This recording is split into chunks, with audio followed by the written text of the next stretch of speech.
छत्रपति साहू जी महाराज की पुण्यतिथि हर साल 6 मई को बड़े ही धूमधाम से मनाई जाती है।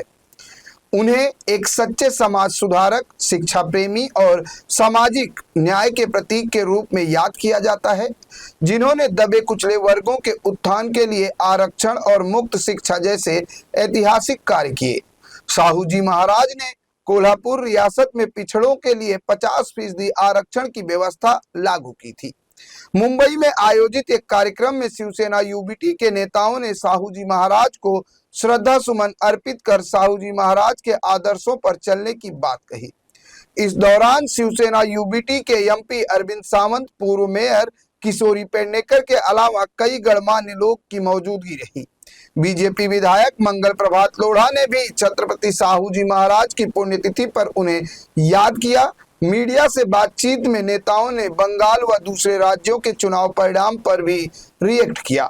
बीजेपी के मंत्री और नेता मंगल प्रभात लोढ़ा ने राहुल गांधी पर तंज कसते हुए कहा कि आप ऐसे ही राजनीति करते रहिए ताकि बीजेपी की जीत होती रहे, जबकि शिवसेना यूबीटी नेताओं ने बंगाल में बीजेपी की जीत और ममता की हार पर बड़ी प्रतिक्रिया दी है। विधान पद पर बैठे हुए व्यक्ति को ऐसे पागलपन की बातें करना, अराजकता की बातें करना है, पर ये बहुत अच्छे लोगों की सरकार है, इसलिए कुछ कर नहीं रहे। बाकी तभी तक उसको पकड़ के जेल में डाल दिया गया होता। टीएमके को सपोर्ट करने के लिए कांग्रेस भी मैदान में आई है। कई पार्टियां ऐसी है जो टीएमके के साथ, विजय के साथ जुड़ना चाहती है। किस तरीके से देखते हैं? अभी बचा क्या है? हार को शेयर करना और आने वाले समय में दुख को, मातम को साथ में बैठकर मनाना, इसके लिए थोड़े पड़ोसी चाहिए। तो जो कांग्रेस आ जाए, कम्युनिस्ट आ जाए और भी कोई बचे हुए लोग तो वहां चले जाए, सब मिलकर मातम ही मनाएंगे। बाकी करने के लिए तो भी भाजपा के लोगों को ही काम करना। राहुल गांधी जी ने कहा है कि ईसी के साथ मिलकर भाजपा ने ये जीत वेस्ट बंगाल में ली है। असल में जीत 100 सीटों के साथ ममता दीदी की हुई है। ठीक है, कोई बात नहीं। राहुल गांधी जी को केरला की मशीन सही लगती है, बंगाल की मशीन गलत लगती है, पर मुझे लगता है कि जब तक राहुल गांधी हैं तब तक हमारे लिए बहुत अच्छा है, क्योंकि वैसे उल जलूल स्टेटमेंट देते रहेंगे और लोगों को समझ में आ जाएगा कि ये सीरियस नेता नहीं है, तो लोगों को बीजेपी के अलावा कोई सोचने के लिए लोगों को ऑप्शन भी नहीं रहता है। धन्यवाद। 6-7 राज्यांमध्ये केवळ आता भाजपची सत्ता येणं बाकी राहिलेलं आहे। येत्या काळामध्ये जेव्हा जेव्हा निवडणुका येतील संपूर्ण देश भगवामय होऊन जाईल। हा माननीय नरेंद्रभाई मोदीजी, माननीय अमितभाई शहा आणि आमचे देशाचे पार्टीचे अध्यक्ष त्यांचे निर्णय, माझे जैसे सैकड़ों त्यांचे आमदार मंत्री हजारोची संख्यामध्ये झालेले आहे, तो आम्ही काय निर्णय करू शकत नाही। जे काही निर्णय करतील त्यामध्ये एक सिपाहीचे नाते आमच्याकडे काही काम आलं तर आम्ही प्रामाणिकपणे करू। छत्रपती शाहू महाराज की जय।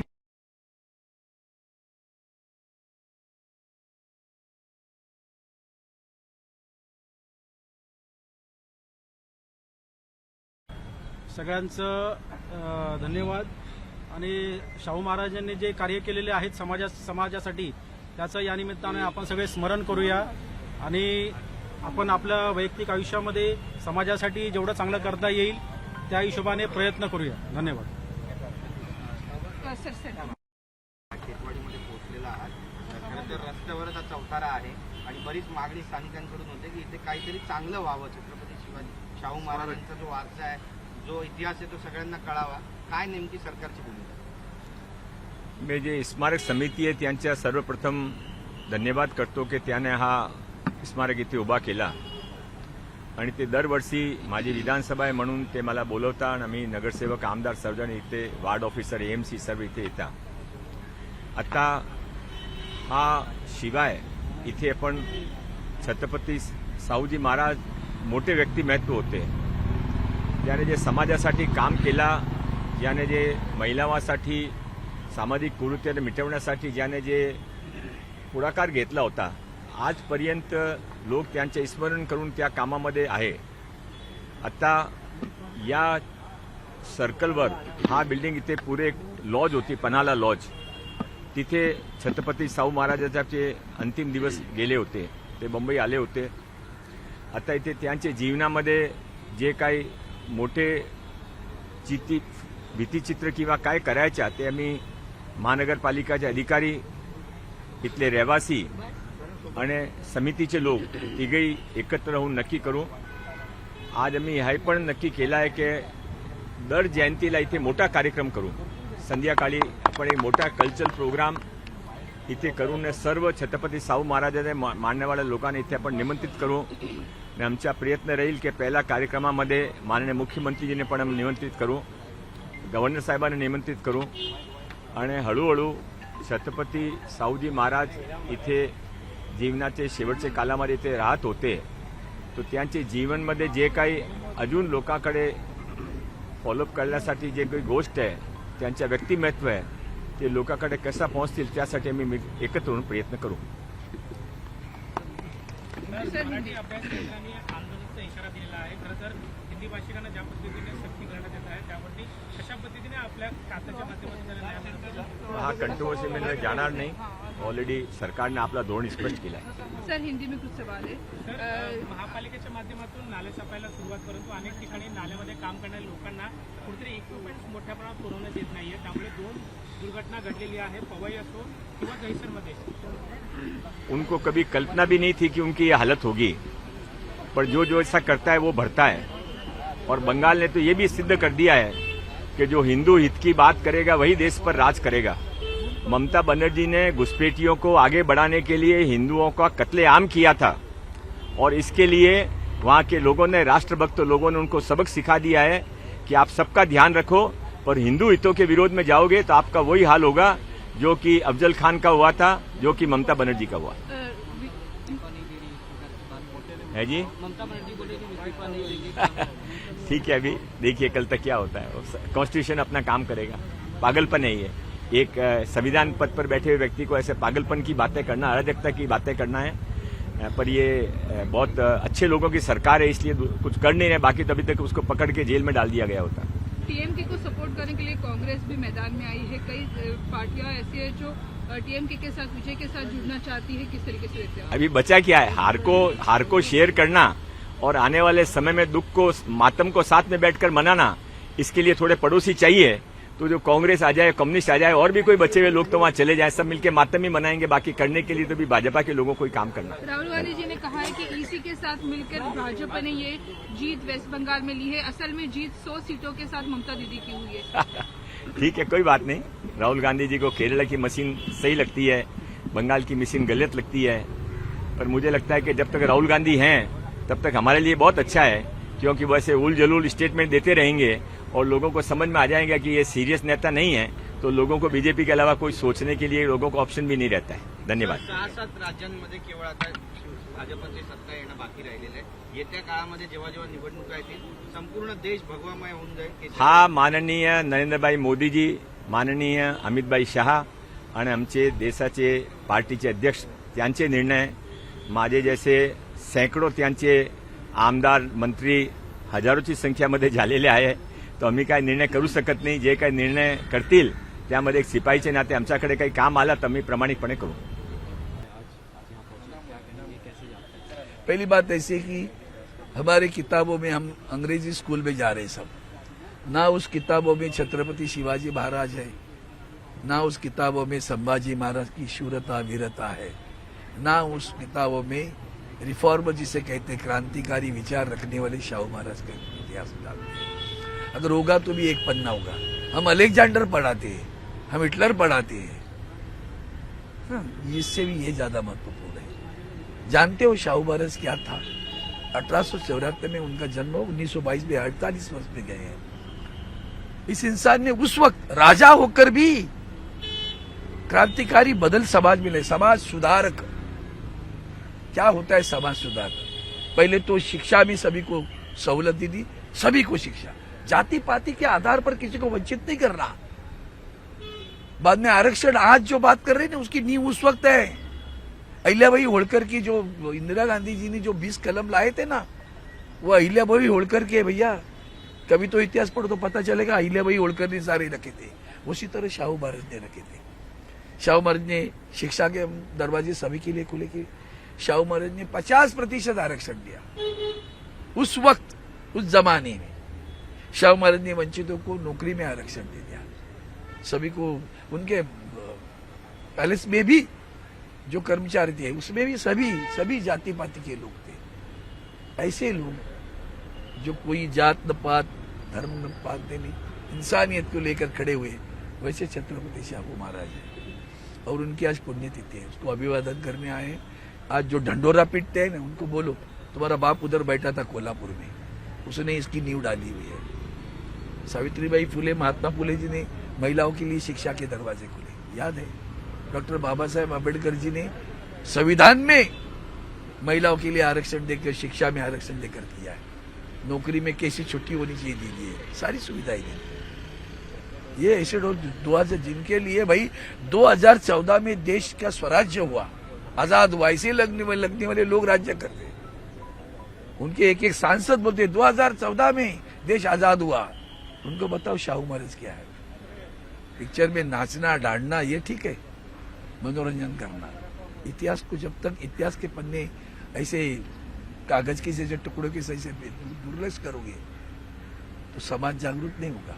समाज जागरूक होने के लिए इनका इतिहास नई पीढ़ी को देना चाहिए, खास करके अंग्रेजी स्कूलों में पढ़ने वाले बच्चों को देना चाहिए। साथ ही अगर बात की जाए, जैसा कि ममता बनर्जी ने थोड़ा सा हट करके सवाल करते, ममता बनर्जी ने, अब जानते हो ममता बनर्जी कितनी जिद्दी है और उसकी एक मांग सही है, हर एक कोई कह सकता है। मेरे पास इतने सोशल मीडिया के डिटेल्स है। अब जो चुनकर आए हुए हैं, अब देखो कितना मतों का फर्क है, उतना ही है ना। 90 लाख लोगों को काटा वैसा ही है ना। नहीं समझता क्या कहाँ काटे हैं, कौन से परगना में काटे, मुर्शिदाबाद में क्या हुआ, कितने थे, अभी कितने आए हैं, सारी बातें सब कुछ जानते हैं। तो इसलिए उसकी जो आदि बात है वो सच है कि चुनाव निष्पक्ष नहीं हुआ। चुनाव के लिए एक बड़ा चुनाव पार्टी के खिलाफ नहीं हुआ, ज्ञानेश कुमार के खिलाफ हुआ। वो एक आदमी एजेंट बन के सरकार का काम करता है, सरकारी नौकर नहीं है, उनका घर का नौकर बना है। अगर सरकारी नौकर होता तो भी कानूनन काम कर रहा, सरकारी नौकर नहीं। जानता है कि जस्टिस को हमने हटा के, याद है इनको, इनका चुनाव कौन करता है, इलेक्शन कमीशन का चुनाव कौन करता है। चुनाव करते देश के प्रधानमंत्री, विपक्ष का नेता, प्रतिपक्ष का नेता और चीफ जस्टिस था। जब चीफ जस्टिस को हटाया इन्होंने, कानूनन हटाया, और किसको रखा, प्रधानमंत्री जिसका नाम देंगे वो दूसरा मंत्री होगा, तो क्या होगा। तो जानता है ना, हमारे बाप ने हमें रखा है वहां, तो उनकी गुलामी करने के लिए लगा, गुलाम है। ईडी क्या करता है, वो भी तो दूसरा गुलाम है। जस्ट जुडिशियरी सत्यानाश देश का कर रहे हैं। संविधान की रक्षा करने के सबसे बड़ा महत्वपूर्ण कार्य, अगर जिम्मेदारी किस पर सौंपी है तो जुडिशियरी पे सौंपी है। वो जुडिशियरी है क्या, वो कहता है इस बार नहीं मिला तो अगली बार मतदान करो। अरे वाह, तो संविधान ने क्या किया है, मतदान का अधिकार दिया है ना, वही तो छीन रहे हो तुम। ऐसे लोग वहां बैठे न्यायालय मूर्ति करके। अब सोच लो, तो ये देश की प्रताड़ना है, संविधान की प्रताड़ना है, जनतंत्र की प्रताड़ना है और देश का अवमूल्यन हो रहा है। साथ ही इंडिया अलायंस जो भी पार्टीज हैं, उन्होंने ममता जी से बात की, उन्होंने ट्वीट करके जानकारी दी थी। तो आपके पक्ष की क्या भूमिका है, कुछ बात? वही भूमिका है हमारी। आदरणीय उद्धव जी ठाकरे साहब ने भी ममता से बात की। हम जानते हैं उनका दर्द और हम जानते हैं इनका झूठापन भी। आज का 6 मई 1992 में पन्हाड़ा लॉज करके जो वास्तु थी, वो वास्तु में उनका देहवासन हो गया। आज मैं देख रही है दी ईदुल आई कोऑपरेटिव हाउसिंग सोसाइटी बन गई। इसका मतलब ये हो रहा है कि उनके वारस उन्होंने ये पूरा दे दिया, बेच दिया। ठीक है, आने वाली पीढ़ी थोड़ी अलग विचारों की हो सकती है, लेकिन अपने जो दादाजी थे या परदादा थे, उनका नाम रखने का कायम स्वरूपी रहना चाहिए।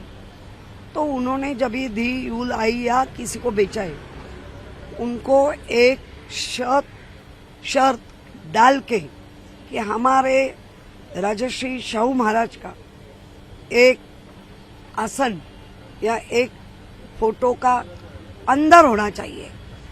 ये मुझे बहुत दुख हो रहा है, ये रास्ते पे उनका स्टैचू बनाया है, क्योंकि छत्रपति शिवाजी महाराज से ये सब का एक नाता बनता है।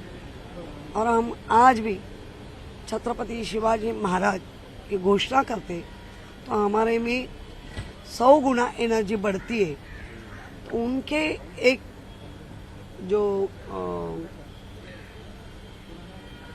छत्रपति शाहू महाराज थे, तो मुझे लगता है अभी हम लोग सोच रहे हैं कि उनका स्मारक मुंबई में इधर ही जहाँ जगह बन रहे हैं वहाँ कुछ 1000 फुट 500 फुट लेके उनका अस्तित्व देना जरूरी लग रहा है। हमारे खासदार अरविंद सावंत उनके ऊपर वर्क कर रहे हैं, मैं खुद उसके ऊपर काम करेंगे। साथ ही ऐसा भी लगता है आपको कि इतिहास में भी कमी रह गई, शाहू महाराज के बारे में बहुत पढ़ाया नहीं है? नहीं, मुझे लगता है अभी इतिहास ही बदल रहे हैं,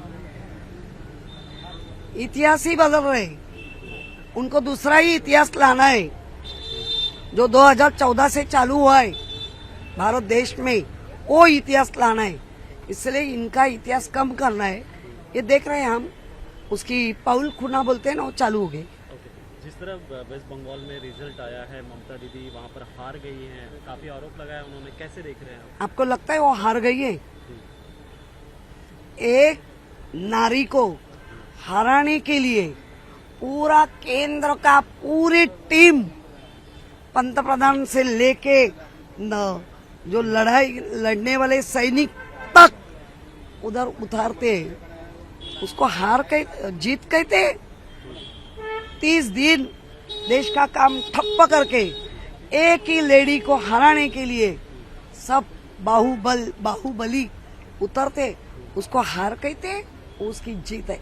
अच्छा, साथ ही क्या भूमिका शिवसेना की होगी, क्योंकि कहीं ना कहीं ममता बनर्जी ने कहा है कि मेरी इंडिया अलायंस के जितने भी लोग हैं उनसे मेरी बात हुई, उन्होंने मुझसे चर्चा की है, आगे क्या कदम लेने हैं, क्या कहेंगे? देखो, पश्चिम बंगाल एक राज्य है, जैसा हमारा महाराष्ट्र राज्य है वैसा एक राज्य है। राज्य के जो कुछ निर्णय होते वो आघाड़ी मिलके करेंगे, लेकिन हमारे जाके उधर मुझे नहीं लगता है।